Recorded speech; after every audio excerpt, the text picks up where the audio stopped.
सिर्फ अहमक ही नहीं बल्कि जालिम भी है साहब। वो इतना पीटा है बच्ची को।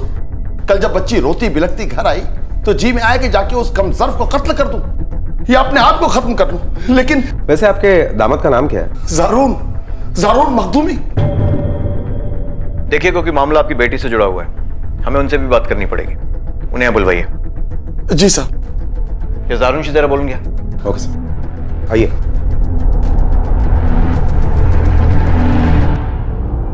आपके ससुर ने आपके खिलाफ डोमेस्टिक वायलेंस का केस दर्ज किया है। आपको पुलिस स्टेशन चलना पड़ेगा। ये आप क्या कह रहे हैं?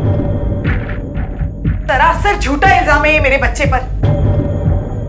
गलत बयानी की है उन लोगों ने आपसे। सर, आयशा मेरी बीवी है और मैं उसे तहे दिल से मोहब्बत करता हूँ। भला मैं उसे तकलीफ कैसे पहुंचा सकता हूँ? आपको जरूर कोई गलत फहमी हुई है। आप चाहें तो आप आयशा से पूछ सकते हैं, वो आपको बता देगी।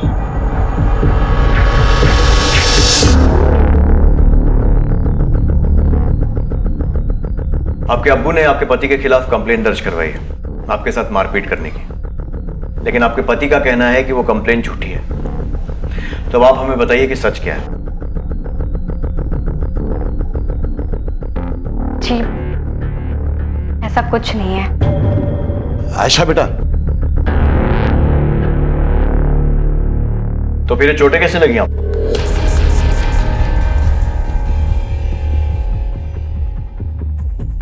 वो मैं सीढ़ियों से गिर गई थी।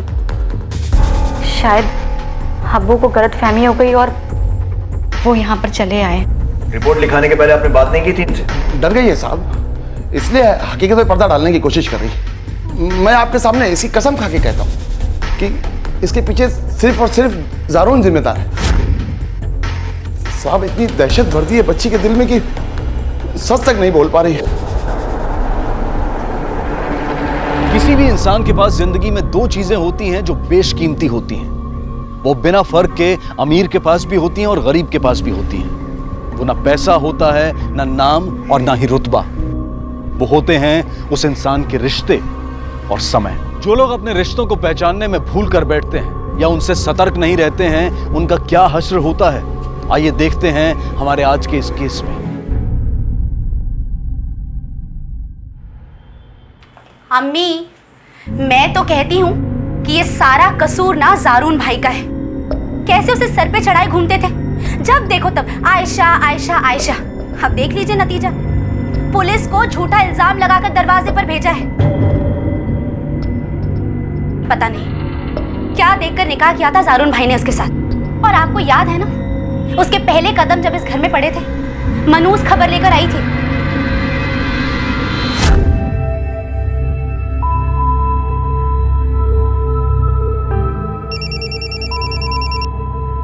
हाँ बोल।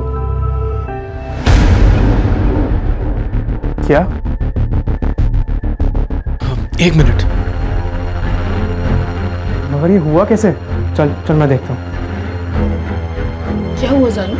अम्मी, वो अली का फोन आया था। हमारे ऑफिस की नई टैक्सी चोरी हो गई। तू सही कह रही है। जब से उस मनूस लड़की के कदम पड़े हैं इस घर में, हम पर मुसीबतों का पहाड़ ही टूट पड़ा है।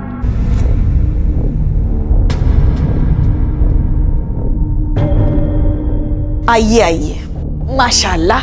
ये सब क्या हो रहा है बताएंगी आप? ये चोटें कैसे लग गई और मेरे बेटे पर इतना घटिया इल्जाम लगाने की हिम्मत कैसे हुई है आपकी? तुम अंदर जाओ। अरे लेकिन मैं उससे बात कर रही हूँ। सुनो, अभी मेरी बात खत्म नहीं हुई है। जवाब देके जाओ मुझे, क्यों किया तुमने ये सब? अरे अम्मी, जाने दो उसे और खत्म करो उस मसले को। आप इधर आओ। लेकिन कुछ अम्मी, आप बैठिए, इधर आओ। सब खैरियत है?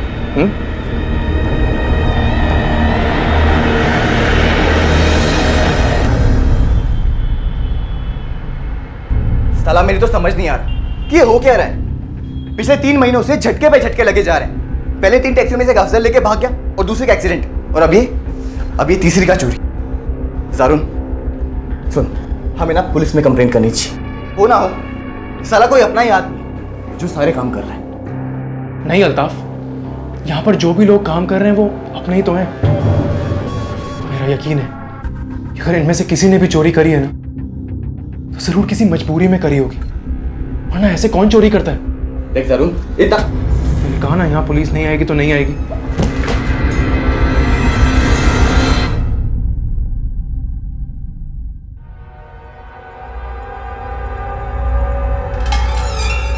आप ये क्या कर रहे हैं? आपके ये सब करने से हमारी जिंदगी नहीं चलने वाली। जरा घर पे भी नजर रखिए कि घर पे क्या चल रहा है। तो क्या करूं? क्यों? आपको नहीं पता कि ज़ारून को जो रोज रोज के नुकसान लग रहे हैं उससे अम्मी खफा चल रही है। अजी मैं तो कहती हूँ कि यही सही मौका है अम्मी का लाडला बनने के, वरना ज़ारून पूरी जिंदगी भर अम्मी का लाडला बना रहेगा और मलाई खाता रहेगा।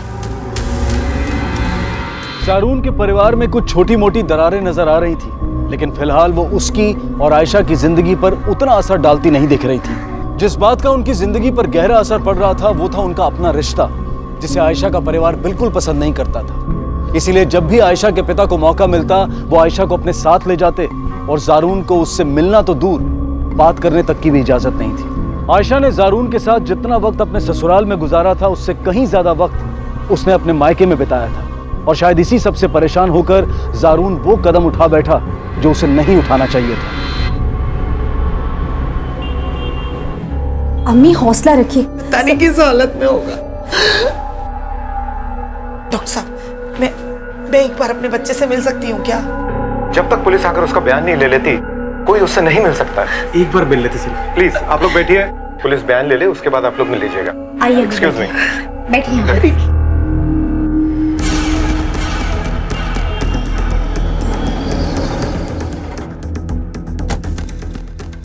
कैसी हालत? खतरे से बाहर है, खाने में जहर था।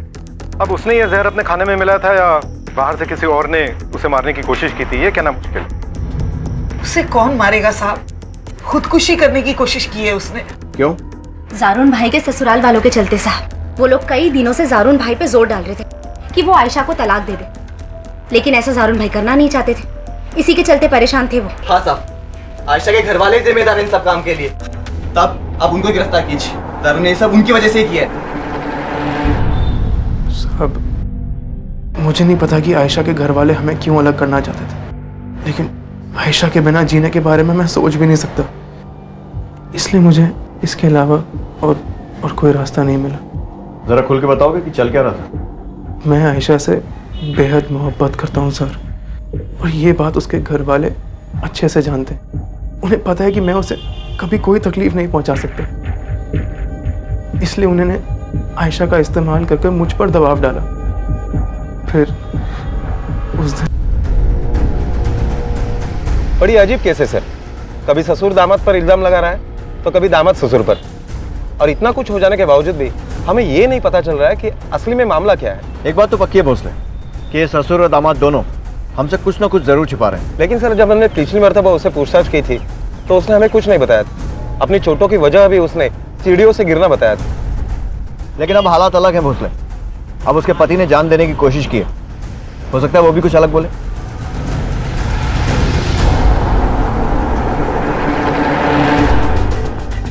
हुजूर, आप लोग यहाँ आइए, अंदर आइए। रहने दीजिए, चलिए, आपको गिरफ्तार करने आए। आपके दामाद ज़ारून ने आत्महत्या करने की कोशिश की है और अबेटमेंट टू सुसाइड का केस बनता है आप पर। या अल्लाह, सर वो कहाँ पे है? ठीक है ना वो? फिलहाल वो खतरे से बाहर है, लेकिन उसका कहना है कि आपके अब्बू ने आपके साथ मारपीट करके उस पर दबाव डाला था तलाक के लिए। लेके चलो। साहब वो खबीज ज़ारून झूठ बोल रहा है साहब, अपनी मर्जी से खुद उसने मेरी बेटी को तलाक दिया साहब। जाके पकड़ना तो उसे पकड़िए, उसे जेल में डालिए। काय करायचं आणि काय नाही ते आम्ही बघू। तू चल। देखिए हुजूर, गलती कर रहे हैं आप लोग, अल्लाह के नेक बंदे पर जुल्म कर रहे हैं आप लोग। देखिए हमारी बात सुनिए साहब, हमने कुछ किया नहीं है। आयशा और ज़ारून के माता पिता में से कौन सच बोल रहा था और कौन झूठ, अब तक इसका फैसला नहीं हो पाया था। पुलिस ने अबेटमेंट ऑफ सुसाइड के चार्ज में आयशा के पिता को गिरफ्तार कर लिया। दूसरी तरफ ज़ारून से तलाक लेने के बाद आयशा इद्दत के वक्फे को पूरा करने के लिए ज़ारून के घर लौट आई थी। ज़ारून और आयशा का रिश्ता या उसे लेकर उनकी सोच उनका जाती मामला था, लेकिन चूंकि ये पूरा मामला इस रिश्ते को लेकर शुरू हुआ था तो देखना यह था कि उनका ये साथ इस मामले पर कैसे और कितना असर डालता है।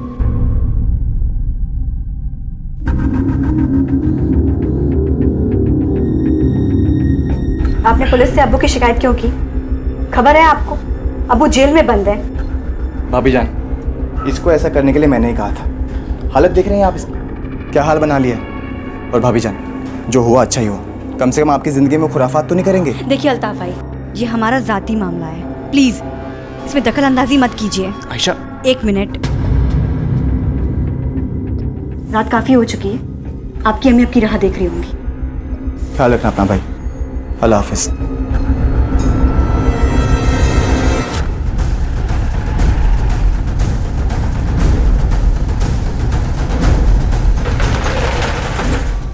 अरे सुनो, यहाँ नाम क्या है तुम्हारा? अली नाम है साहब मेरा। जारून भाई के इधर काम करता हूँ मैं। अच्छा, सुना है पिछले कुछ दिनों से जारून भाई का धंधा कुछ मंदा चल रहा है। हाँ साहब, धंधा काफी मंदा है साहब। कुछ दिन पहले एक गाड़ी चोरी हो गई, फिर उसके बाद एक गाड़ी का जोरदार एक्सीडेंट हो गया, और अभी कुछ दिन पहले ही ऑफिस में चोरी भी हुई है साहब। अच्छा, जारून भाई का कोई अच्छा दोस्त या कोई दुश्मन तुम्हारी नजर में? दुश्मन का तो पता नहीं साहब, पर हाँ, अल्ताफ भाई उनके काफी करीबी हैं और यहीं साथ में काम भी करते हैं। और हाँ साहब, जारून भाई उनको अपने भाई जैसा ही मानते साहब। आपने अल्ताफ के कहने पर खुदकुशी करने का नाटक किया? नाटक नहीं था ये, सच में मरना चाहता था मैं। और पुलिस के आने से पहले अल्ताफ मेरे पास आया था और उसी ने मुझे ये आइडिया दिया था, जो कि काम कर गया। अब हमें कोई अलग नहीं कर सकता आयशा। हम हमेशा साथ रहेंगे, क्योंकि मैं आपसे मोहब्बत करती हूँ और अपने घर वालों से भी बहुत मोहब्बत करती हूँ। इसीलिए इतना जुल्म सहने के बाद भी हमने अपना मुंह नहीं खोला।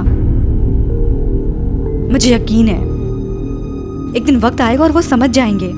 तू बहुत अच्छी है आयशा, लेकिन तेरे घर वाले बिल्कुल भी नेक नहीं है। वो हमें बिल्कुल भी सुकून से जीने नहीं देंगे। मेरी बात सुन, अल्ताफ के पास एक और आइडिया है। आइडिया? हाँ। कैसा आइडिया? मतलब आयशा के पिता ने सही कहा था कि जारून के बिजनेस की हालत वाकई में बहुत खराब है। Good morning sir. चाय लीजिए।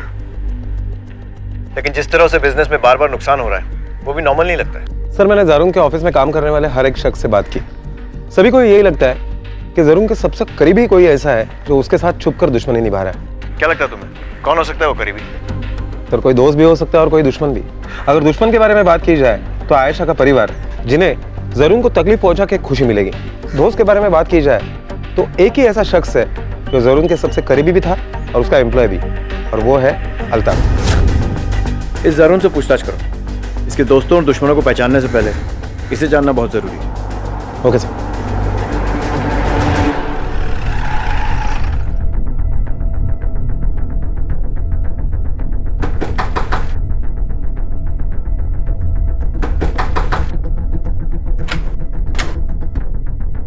जारून कहाँ है? तो जारून तो कल से घर पर नहीं आए। कहाँ गया? हमें तो खुद उसकी फिक्र हो रही है साहब, पता नहीं कहाँ चला गया है। उसका मोबाइल भी यहीं पर पड़ा है। ऐसे अचानक वो कहाँ जा सकता है आप, और वो भी अपना मोबाइल छोड़कर? सर, हम लोग सच कह रहे हैं, हम लोग को नहीं मालूम। हमें भी उनकी बहुत फिक्र हो रही है। अम्मी, अम्मी, आपकी अलमारी से सारे जेवर गायब हैं। जब मैंने दवाई लेने के लिए अलमारी खोली तो देखा जेवर नहीं था। मुझे तो लगता है कि जारून भाई सारे जेवर लेकर भाग गए। चलिए, आप लोग यहीं रुकिए।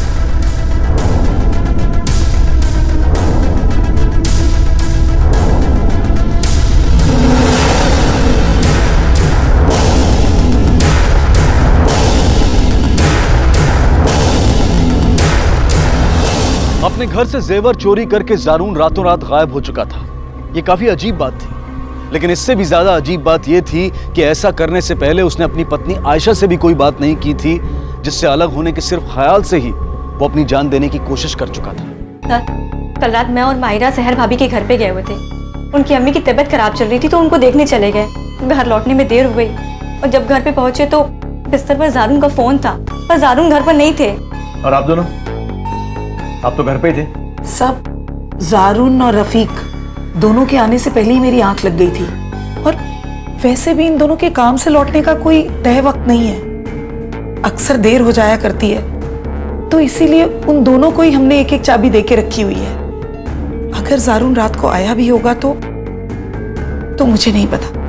मेरी आंख तो तब खुली जब बहुएं वापस आई और आयशा ने मुझसे जारून के बारे में पूछा। काम के सिलसिले में कल रात मुझे भी आने में देर हो गई थी, और मैं आतिश हो गया था। जारून घर पे था या नहीं ये मुझे नहीं पता। मुझे लगता है साहब कि पक्का आयशा के घर वालों ने जारून को गायब किया है। हाँ साहब, वो जारून ने उन पर केस करवाया था ना, तो सब अंदर हो गए थे। तो उन्हें लगा होगा कि जब जारून ही नहीं रहेगा तो केस भी नहीं रहेगा। लेकिन आयशा के घर वालों को जारून से इतनी क्या प्रॉब्लम थी कि अपने बेटी के पति से ही वो इतनी नफरत करते थे? साहब, जारून का भी एक टाइम था जब उसके सितारे एकदम बुलंदी पे थे। तब साहब आयशा के घर वालों की बहुत मदद करता था। आयशा के घर वालों को लगा था कि आयशा की छोटी बहनों का निकाह भी जारून ही करवाएगा, और जारून को भी इससे कोई मनाही नहीं थी साहब। वो तो पूरी जिम्मेदारी उठाने को तैयार था। बेचारे की किस्मत ने अचानक पलटा खाया, धंधे में भी नुकसान होने लगा, मार्केट से भी बहुत कर्जा हो गया था। और कहते हैं ना साहब कि जब बुरा वक्त आता है तो ही अपनों का पता चलता है, और वही हुआ। आयशा के घर वालों को लगा कि जारून उनके अब किसी काम का नहीं बचा, और बस साहब उन्होंने उससे आंखें फेरना शुरू कर दिया। तुम तो जारून के दोस्त हो ना, फिर उसके ससुराल वालों के बारे में तुम इतना कैसे जानते हो? साहब एक दिन मैं आयशा के अब्बू से मिलने गया था। जारून ने भेजा था मुझे किसी काम से, तब आयशा के अब्बू ने मुझसे कहा था। देखो मियाँ, तुम हमें लालची समझोगे, लेकिन हमने अपनी बेटी का निकाह जारून से किस लिए करवाया था? ताकि हमारी बाकी की दोनों बेटियों का निकाह वो करवा सके। और उसका कारोबार है जो चलता ही नहीं है, तो निकाह कहाँ से करवाएगा? तो हम चाहते हैं कि वो आयशा को तलाक दे दे, ताकि हम उसका रिश्ता किसी ऐसे शख्स से कर सके जो बाकी की दोनों बेटियों के निकाह में हमारी मदद करने की औकात रखता हो। और फिर वो आयशा के मेहर की रकम भी तो लेनी है जारून से। अजय, आप बहुत गलत बात कर रहे हैं। अरे भाई, तलाक देगा, मेहर के पैसे लूंगा तो, और मैं निकाह कहाँ से करूंगा दोनों बच्चियों? मुझे पक्का यकीन है कि आयशा के घर वालों के ये काम है। ठीक है, अगर जारून के बारे में तुम्हें कुछ भी पता चलता है तो तुरंत हमें इन्फॉर्म कर देना। पक्का साहब, पक्का।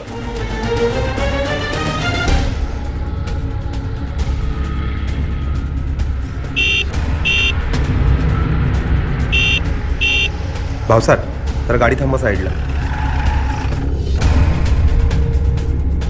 हाँ अली। अस्सलाम साहब, आपको एक बात बतानी थी साहब। हाँ बोलो। जिस रात जारून भाई गायब हुए थे उसी दिन वो सुबह आए थे ऑफिस, और ऑफिस आते ही उन्होंने हिसाब किताब की फाइल देखी। देखते ही उनका दिमाग खराब हो गया, कुछ तो गड़बड़ है साहब। और जैसे मुझे पता चला जारून भाई गायब हो गए, मैंने वो फाइल उठा ली साहब। ये देखिए साहब, घपला हुआ है साहब कुछ। अब देखो, कंपनी के अकाउंट से अल्ताफ और रफीक के अकाउंट में काफी सारे पैसे ट्रांसफर हुए। ये क्या मामला है हम देख लेते हैं, और जारून के गायब होने से इसका कुछ ताल्लुक है भी या नहीं वो भी देख लेंगे। और हाँ, तुम्हारी जरूरत हमें आगे भी करेगी। जारून भाई के लिए तो सब कुछ भी करेगा सर। पुलिस स्टेशन गया।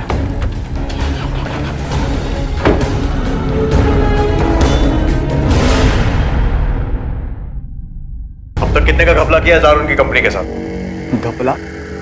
ये सब क्या बोल रहे हैं साहब? मैंने कोई घपला नहीं किया साहब। मैं और जुरून तो बचपन के दोस्त हैं साहब, बचपन के। एक दूसरे को सगे भाई से भी बढ़कर मानते हैं। और साहब वहां जाकर आप किसी से भी पूछ लो, मेरी वफादारी पर आज तक किसी ने एक उंगली भी उठाई हो तो। अच्छा, वो जो लाखों का ट्रांजैक्शन कंपनी के अकाउंट से तेरे अकाउंट में हुआ है, उसकी क्या सफाई है? साहब वो तो कुछ जारून ने ही मुझे दिए थे। हाँ साहब, असल में मेरी अम्मी बीच में सख्त बीमार पड़ गई थी तब। अगर डॉक्टर ने कहा है कि खाला का ऑपरेशन करना है तो करना है ना भाई। देख तू फिक्र मत कर, मैं हूं ना तेरे साथ, मैं तुझे पैसे दूंगा। आपको मेरे बारे में जो सोचना है वो सोचो, चाहे तो मेरी पूरी खोज खबर निकलवा लो। लेकिन साहब एक बात मैं पूरे दावे से कह सकता हूँ, जब सच्चाई सामने आएगी ना तब आप देखना, असली गुनहगार ना साहब उस आयशा के घर वाले ही निकलेंगे। गुनहगार हम नहीं साहब, गुनहगार जारून था, उसके वो घर वाले हैं। लेकिन साहब हमें इतना पता है कि उसके घर से जेवर चोरी नहीं हुए, क्योंकि हम अपनी बेटी आयशा का तलाक जारून से करवा रहे थे। और ये नाटक जेवर चोरी होने का उनके घर वालों ने रचा है, ताकि जब हम उनसे मेहर की रकम मांगे तो वो अपने हाथ उठा ले कि हम तो लुट गए, हमारे पास कुछ है ही नहीं, हम कहां से दे मेहर। लेकिन तुम्हारी बेटी आयशा, वो तो अभी भी उसी घर में। देखने से तो लगता है कि जारून ने जो कहा था वो सच है, कि वो लोग तलाक नहीं चाहते थे, बल्कि तुम लोग जबरदस्ती उनको अलग करना चाहते थे। नहीं नहीं साहब, ये झूठ है, ऐसा कुछ भी नहीं था, हमने तो कभी सोचा ही नहीं ऐसा। जारून की कंपनी के अकाउंट से 3 लाख रुपए अपने अकाउंट में ट्रांसफर किए थे ना तूने, और उसके बाद घर से गहने भी तूने ही चुराए थे, हाँ? या फिर जारून को मार कर छीन लिए? नहीं साहब, सब मैंने कोई चोरी नहीं की साहब। सब मैं सच कह रहा हूँ। जारून ने जब धंधा शुरू किया तो अम्मी के कहने पर मैंने भी पैसा लगा दिया था साहब, और उसने खुद पार्टनरशिप दी थी मुझे, और बैंक में खाते में मेरा नाम उसने चढ़ाया था। मैंने एक पाई तक नहीं कमाई उसके धंधे से मैंने। और जब मैंने उससे अपने पैसे मांगे तो उसने बोला कि मैं बाद में देता हूँ, तब देता हूँ, टालम टोली करने लगा साहब। तो साहब मैंने 3 लाख रुपए उसके अकाउंट से निकाल के अपने अकाउंट में चढ़ा दिए साहब बस मैंने सच कह रहा हूँ सब, इतना ही किया साहब, कसम से, अल्लाह कसम साहब, सच कह रहा हूँ साहब। भोसले हो सकता है कि अल्ताफ और रफीक दोनों मिलकर जारून को चीट कर रहे थे और उस दिन जब जारून को इस बात का पता चला तो उसने उनसे जवाब और अपने पैसे वापस मांगे होंगे और शायद उन दोनों ने मिलकर उसे कत्ल कर दिया। सर ये भी हो सकता है कि जानबूझकर अल्ताफ आयशा के पेरेंट्स का नाम ले रहा हो ताकि हमारा ध्यान उसकी तरफ ना जाए। लेकिन एक बात है जो अभी इस थ्योरी में फिट नहीं हो रही है, वो है जारून के घर से गायब हुई ज्वेलरी, जो कि तब से गायब है जब से जारून गायब है। अब अगर ये मान भी लिया जाए कि अल्ताफ और रफीक जारून को चीट कर रहे थे, तो भी ये जारून ऐसा क्या कर रहा था जिसके लिए उसे अपने ही घर में चोरी करनी पड़ी? सर ये भी हो सकता है कि ये चोरी जारून ने ना की हो बल्कि रफीक ने की हो और इस चोरी में रफीक की बीवी सहर ने उसका साथ दिया हो, क्योंकि सबसे पहले चोरी की बात उसे ही पता चली थी और जारून ज्वेलरी लेकर भागने वाला था, ये बात भी सहर ने ही हमसे कही थी। जारून की माँ से बात करते हैं, देखते हैं अपने बेटों के बारे में वो क्या सोचती है। मुझे पक्का यकीन है साहब, वो जेवर जारून ही लेकर भागा है। सोचा था उन जेवरों के सहारे अपनी बेटी का निकाह करवा दूंगी, लेकिन वो सब लूट के ले गया साहब। इतने यकीन के साथ कैसे कह सकती हैं आप कि ये चोरी जारून नहीं की? दुनिया जहान का कर्जा था उसके सर पर और वो भागने से एक दिन पहले मुझसे वो जेवर मांग भी रहा था गिरवी रखने के लिए, और मेरे मना करने पर वो खूब लड़ा मुझसे साहब। तो क्या हुआ अगर ये जेवर तूने खरीदे थे? अरे रखे तो ये माहिरा के निकाह के लिए ना, ये जेवर मैं तुझे नहीं ले जाने दूंगी। अम्मी, माहिरा का निकाह करवाना मेरी जिम्मेदारी है और आज तक मैंने अपनी सारी जिम्मेदारियां पूरी की हैं। आप मेरा यकीन रखें, माहिरा का निकाह होने से पहले मैंने छुड़ा लूंगा। मैं कुछ सुनना नहीं चाहती और तू जो कुछ कहेगा ना मैं करने के लिए तैयार हूँ, लेकिन ये जेवर मैं तुझे नहीं ले जाने दूंगी। तो रखो फिर चिपका कर इन्हें अपनी छाती से। अच्छा किया अल्लाह ने जो मैं ये बुरा वक्त दिखाया, कम से कम अपनों का असली चेहरा तो आया सामने। जारून, और एक बात याद रखना अम्मी, वक्त हमेशा एक सा नहीं रहता। मेरा वक्त दोबारा बदलेगा और जिस दिन बदलेगा ना मैं सबको देख लूंगा। मुझे नहीं पता था साहब कि जेवरों के साथ साथ मैं अपने बेटे को भी खो दूंगी। साहब आप सिर्फ मेरे बेटा ढूंढ दीजिए, मेरे लिए सबसे बड़ा गहना मेरा बेटा ही है। बस स्केच आर्टिस्ट बुलाओ और इनके जो गहने चोरी हुए हैं सारे आइटम्स के स्केचेस बनवाओ और ज्वेलर से पूछताछ करो। जारून या तो खुद या फिर किसी की मदद से गहने बेच चुका होगा, ये बेचने की कोशिश जरूर करेगा।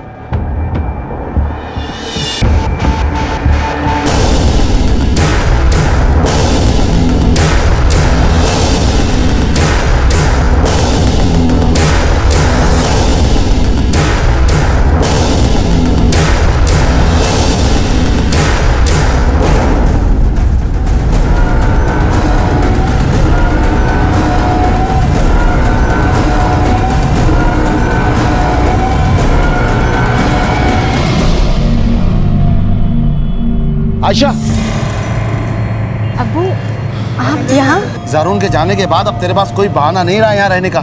सर मुझे तो ये पूरा मामला गड़बड़ लग रहा है। पहले तो आयशा का बाप जारून के खिलाफ कंप्लेंट करता है, बाद में पता चलता है कि जारून के ऑफिस में पैसों का गफला चल रहा था, उसके बाद जारून घर से गायब होता है और ज्वेलरी भी। सर पता ही नहीं चल रहा है ये चोरी का मामला है, डोमेस्टिक वायलेंस का है, फ्रॉड का है या मिसिंग का। भोसले मुझे लगता है एक बड़े जुर्म के अलग अलग पहलू हैं, जिसमें चोरी भी शामिल है, डोमेस्टिक वायलेंस भी, फ्रॉड भी और किसी का गायब होना भी।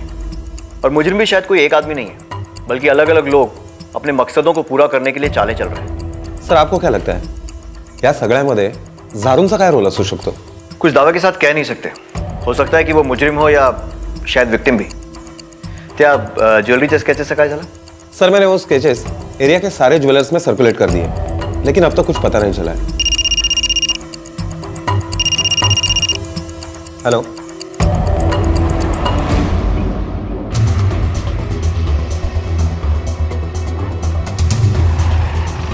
बॉडी को पोस्टमार्टम के लिए भेजो। Okay sir.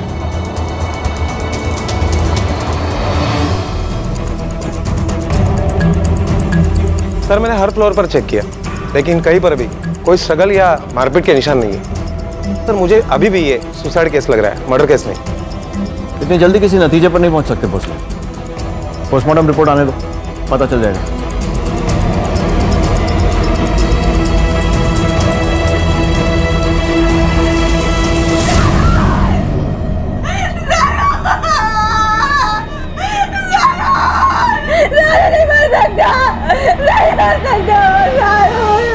क्या ज़ारून वाकई किसी अपने की साजिश का शिकार हुआ था, या फिर वो कोई और था जिसने ज़ारून के हालात और उसके बिगड़े हुए रिश्तों का फायदा उठाने की कोशिश की थी? यहाँ एक और अहम सवाल था, और वो ये था कि अगर ज़ारून का कत्ल किया भी गया था तो उसकी वजह क्या थी? क्या सिर्फ कुछ लाख रुपयों के जेवर जो ज़ारून घर से लेकर भागा था, या फिर कुछ और? सर, इसकी मौत ऊंचाई से गिरने से नहीं हुई, सर पे चोट लगने से मौत हुई है। मौत का वक्त क्या होगा? करीबन रात के 8 से 9 के बीच में। Thank you sir. ज़ारून के ऑफिस में काम करने वाले अली से और एक बात पता चली। ज़ारून की जो टैक्सी चोरी हो गई थी उस पर जो ड्राइवर था वो अल्ताफ का भाई अफजल था। अल्ताफ ने उसे काम पर रखा था और इसलिए ज़ारून ने उसके खिलाफ कोई कंप्लेंट नहीं की थी। मतलब ज़ारून के बिजनेस में हो रहे लगातार नुकसान के पीछे अल्ताफ का हाथ हो सकता है? हाथ हो सकता है नहीं सर, अल्ताफ के बैंक स्टेटमेंट को देखकर तो यही लग रहा है कि अल्ताफ का ही हाथ है, क्योंकि जब जब ज़ारून को बिजनेस में बड़ा लॉस हुआ है तब तब अल्ताफ को उतना ही फायदा हुआ है। जब ज़ारून की टैक्सी चोरी हो गई थी उसके एक हफ्ते के बाद लगभग 3 लाख रुपए की एंट्री अल्ताफ के बैंक रिकॉर्ड में। ज़ारून के ऑफिस से 1.5 लाख रुपए चोरी हो गए थे, उसकी भी एंट्री अल्ताफ के इस बैंक अकाउंट में है। सर, ऐसी कई सारी एंट्रीज है जो ज़ारून के नुकसान से मैच हो रही है।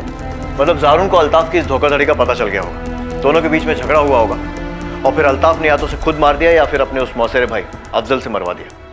अल्ताफ और उसके कजिन अफजल दोनों के फोन की लोकेशन ज़ारून के मर्डर और वक्त के साथ मैच करो और दोनों को उठा कर लो। Okay sir.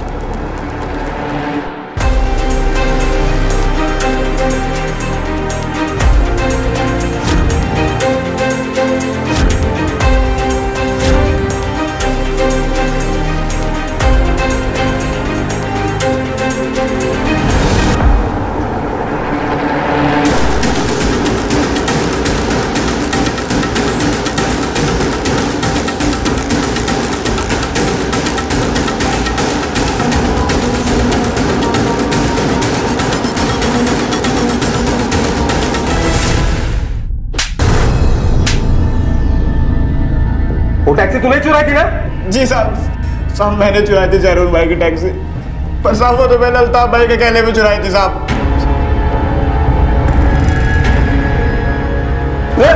साहब एक मिनट साहब, आपके पास कोई कंप्लेंट है क्या साहब? बताओ साहब। ज़ारून ने ना तो तक चोरी की कंप्लेंट कराई ना कोई हेराफेरी की साहब, तो साहब क्यों उठा कर लेके आए हो हमें? और साहब जिसकी गाड़ी जिसके पैसे, जब वही मर गया तो क्या साबित कर पाओगे आप? बताओ क्या साबित कर पाऊंगा मैं? बताओ क्या साबित कर पाऊंगा मैं? साहब हमने कुछ नहीं किया साहब, जोड़ दो।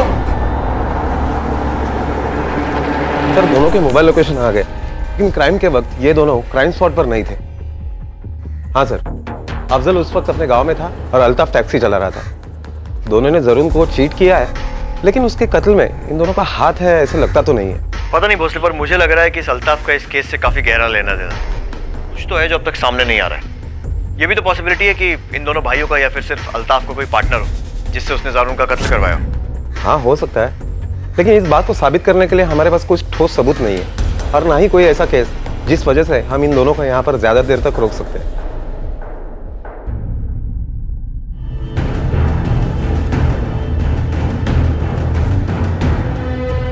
रफीक को लेकर आओ। अब तक उससे उसके धंधे के बारे में कोई बात नहीं की हमने, अब करते हैं। Okay sir. जिस दिन ज़ारून गायब हुआ तूने कहा कि तुझे किसी काम के चलते जल्दी जाना पड़ा। साहब, मैं अपने पार्टनर के साथ में था। क्या नाम है पार्टनर का? साहब, उसका इससे कुछ लेना देना नहीं साहब, वो बहुत अच्छा आदमी साहब, आपको उससे कुछ नहीं मिलेगा। किससे क्या मिलेगा ये हम डिसाइड कर लेंगे, तू नाम बता। साहब ने नाम पूछा है तुझसे। अल्ताफ साहब। अल्ताफ? वो मेरा पार्टनर था। अब जब ज़ारून का धंधा बहुत अच्छे से चल रहा था ना, तब मैं बहुत पहले से चाहता था कि मैं वो धंधा करूं, लेकिन साहब मुझे उसकी जानकारी नहीं थी साहब। तो मैंने अल्ताफ से बात की, अल्ताफ उस धंधे में माहिर था साहब, और उस रात में वो अल्ताफ के साथ ही रेस्टोरेंट में बैठा हुआ था। रेस्टोरेंट का नाम क्या है? कबाब चिली साहब, वो कॉलेज रोड पर है सब।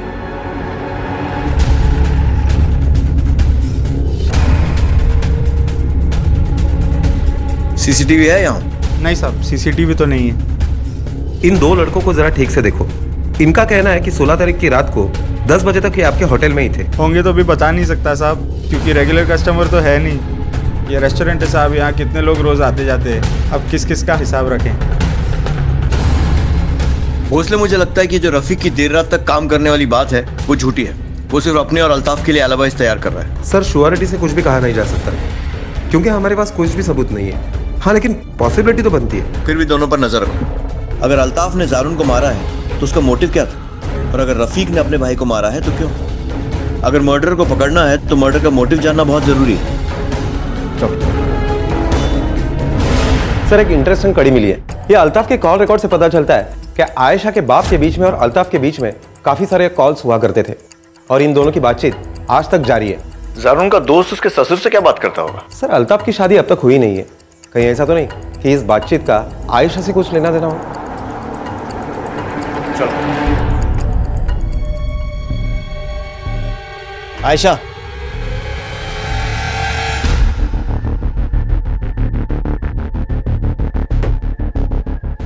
इस अल्ताफ के बारे में क्या राय है तुम्हारी? जारून बहुत मानते थे उसे, पर मुझे वो शख्स कभी पसंद नहीं आया। सर उसकी निगाहें बहुत खराब थी। जब भी वो हमारे आसपास हुआ करता था तो एक अजीब सी बेचैनी होती थी। कभी कुछ ऐसा हुआ जिससे तुम्हें लगा हो कि वो तुम में इंटरेस्टेड है? सर जब जारून ने पहली बार आत्महत्या करने की कोशिश की थी तो एक अजीब सी बात कही थी उन्होंने। देख कुछ दिन में इद्दत का वक्फा पूरा हो जाएगा, फिर तेरा अब्बा तेरा निकाह किसी ना किसी से तो करवाएंगे ही करवाएंगे ना। तो मैंने सोचा कि अल्ताफ तुझसे निकाह कर लेगा। क्या? वो तुझसे कोई रिश्ता नहीं बनाएगा, हिफाजत करेगा तेरी। इससे बस मुझे थोड़ा वक्त मिल जाएगा अपने बिजनेस को संभालने के लिए, थोड़ा पैसा कमाने के लिए। और एक बार मैंने पैसा कमा लिया ना, उसके बाद तेरे अब्बा को भी हमारे रिश्ते से कोई तकलीफ नहीं होगी। फिर सब कुछ पहले जैसा ठीक हो जाएगा, हम दोबारा निकाह कर लेंगे। Thank you.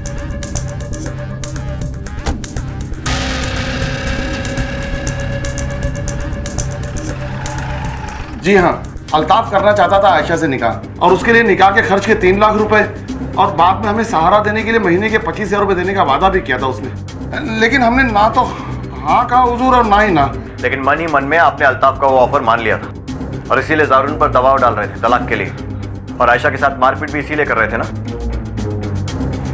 देखिए जो भी बोलने वाले हैं सोच समझ कर बोलिए, आपका एक गलत जवाब आपको बहुत लंबे टाइम के लिए जेल पहुंचा सकता है। जी हाँ हुजूर, हम चाहते थे कि आयशा जारून से तलाक लेके अल्ताफ से निकाह कर ले, और उस पर जुल्म करने का तरीका भी हमें अल्ताफ ने ही बताया था। ये लो चचा 20,000 रुपए, अभी इतना ही रखो और जैसा मैंने कहा वैसा करते जाओ। आयशा पे जुल्म ढाते रहना, क्योंकि आयशा पे जुल्म जारून बर्दाश्त कर नहीं पाएगा, और जैसा आप कहेंगे वैसा करेगा। क्योंकि वो जानता था कि जारून आयशा से बहुत मोहब्बत करता है और उसे बचाने के लिए वो उसे तलाक जरूर देगा। हमने वही किया हुजूर जो अल्ताफ ने हमें बताया।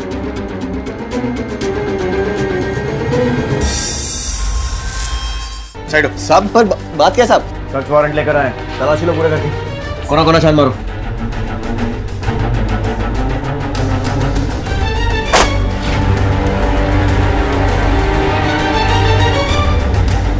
चल हाँ साहब, मैं आयशा से बहुत प्यार करता हूँ, और साहब ये सारे प्लान मैंने आयशा को पाने के लिए ही बनाए थे। जारून के धंधे में भी जितना नुकसान हुआ उन सबके पीछे भी मेरा ही हाथ था। मुझे पैसे चाहिए थे ताकि मैं आयशा के अब्बू को वो पैसे दे सकूं और आयशा से निकाह कर सकूं। आयशा के साथ मारपीट करने का आइडिया भी तूने ही दिया था ना उन्हें? हाँ साहब, मैंने ही दिया था, और जारून को भी मैंने ही समझाया था कि वो आयशा को तलाक दे दे और आयशा को मुझसे निकाह करने के लिए मनाए। और साहब मैंने उससे कहा कि मैं आयशा को उसकी अमानत की तरह संभाल कर रखूँगा। जब वो उसकी माली हालत से ठीक हो जाएगा तो मैं उसे फिर से तलाक दे दूंगा, ताकि वो आयशा से फिर से निकाह कर सके। जारून राजी भी हो गया था, लेकिन इससे पहले सब कुछ होता पता नहीं किसी ने उसको मार दिया। साहब किसी ने मारा उसे? तूने मारा? मैंने नहीं मारा साहब, मैंने नहीं मारा। और साहब उसको मार के मुझे क्या मिलता? मेरा फायदा तो जारून के जिंदा रहने में था, उसके मरने में नहीं। अगर जारून जिंदा रहता साहब तो आयशा को मना सकता था मुझसे निकाह के लिए, तो साहब उसको मारकर मैं अपना नुकसान क्यों करूंगा? मैंने नहीं मारा। ये आयशा ही है सारे फसाद की जड़। अरे क्या से क्या हो गया जब से इस घर में उसके पैर पड़े। कितने अरमान थे तेरे भाई के तेरे निकाह को लेकर, मुझसे कहता था। आप फिक्र ना कीजिए, मायरा का निकाह मैं करवाऊंगा और इतनी धूमधाम से करवाऊंगा ना कि पूरा का पूरा नासिक देखता रह जाएगा। आप देखना। निकाह तो नहीं हुआ, लेकिन जो कुछ हुआ उसे दुनिया ने देखा।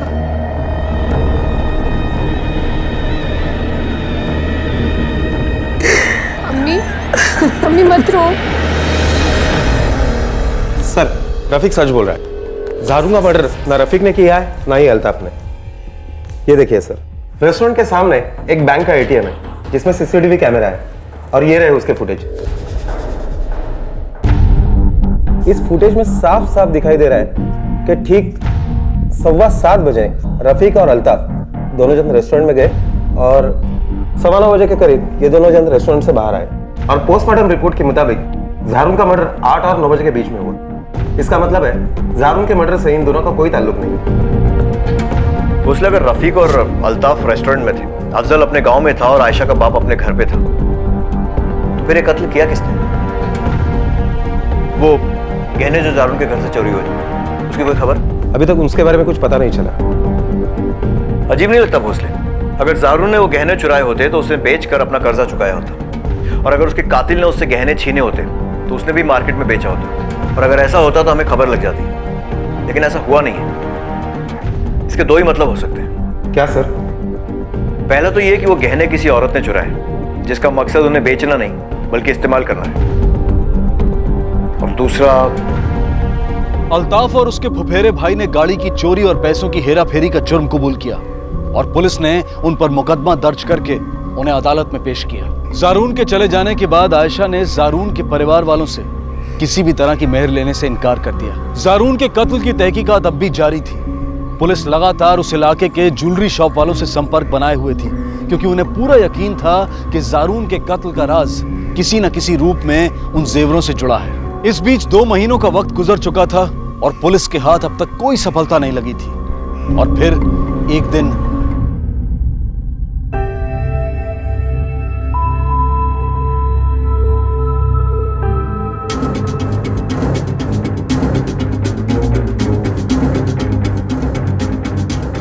कोई जरूरी बात है तो मैं खुद आपके पास आ जाता हूँ।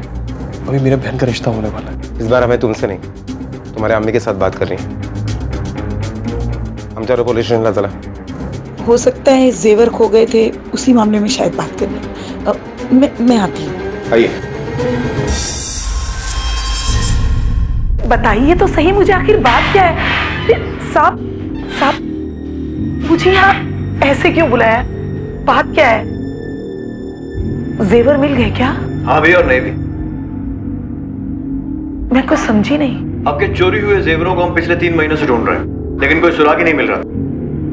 फिर हमें लगा कि कहीं उन स्केचेस में कोई गड़बड़ तो नहीं है जो आपने हमारे स्केच आर्टिस्ट के साथ बैठकर बनवाए थे। तो वो स्केचेस लेकर हम उस सुनार के पास गए जिनसे जारून ने वो गहने बनवाए थे।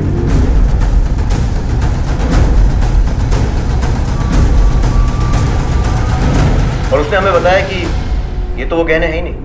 कंफर्म करने के लिए हमने आयशा को भी वहां बुलवा लिया और उसने भी यही बताया कि ये वो जेवर नहीं है। तो इसका मतलब ये हुआ कि हमारे स्केच आर्टिस्ट से आपने जानबूझकर गलत स्केचेस बनवाए थे। क्यों? बोलिए। उन जेवरों के लिए नहीं मारा मैंने अपने जारून को। उसे कत्ल करने का कोई इरादा नहीं था मेरा। पर जब से वो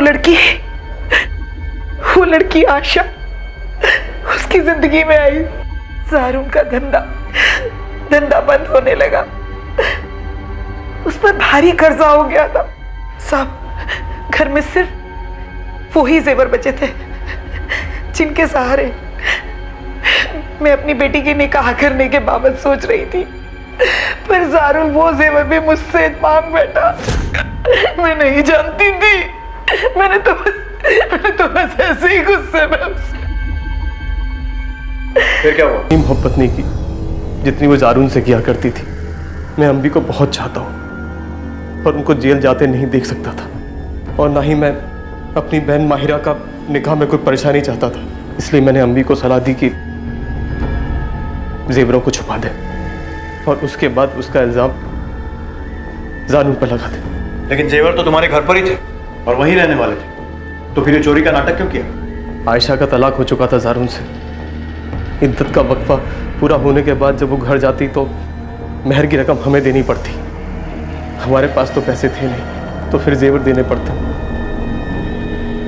इसलिए हमने जेवर छुपा दिए थे। इसे तकदीर का खेल कहें या त्रासदी कि जारून को इस दुनिया में लाने वाली उसकी माँ ही उसके अचानक इस दुनिया से चले जाने की वजह बन बैठी। जरा सोचिए, अगर वक्त रहते जारून ने अपने रिश्तों को परखा होता, जांचा होता और हर उस रिश्ते से उस शख्स से दूरी बना ली होती जो कि गलत था, तो क्या आज उसका यह अंजाम होता? हरगिज नहीं। इसी विचार के साथ अब मैं अनूप सोनी आपसे विदा लेता हूं। फिर मुलाकात होगी अगले एपिसोड में एक और चौंका देने वाले केस के साथ। तब तक अपना और अपने परिवार का ख्याल रखें और देखते रहें क्राइम पेट्रोल डायल 100। सबक एक को, सीख हम सबको। जय। If you want to enjoy more crime files content like this, please subscribe to our channel and click the bell icon.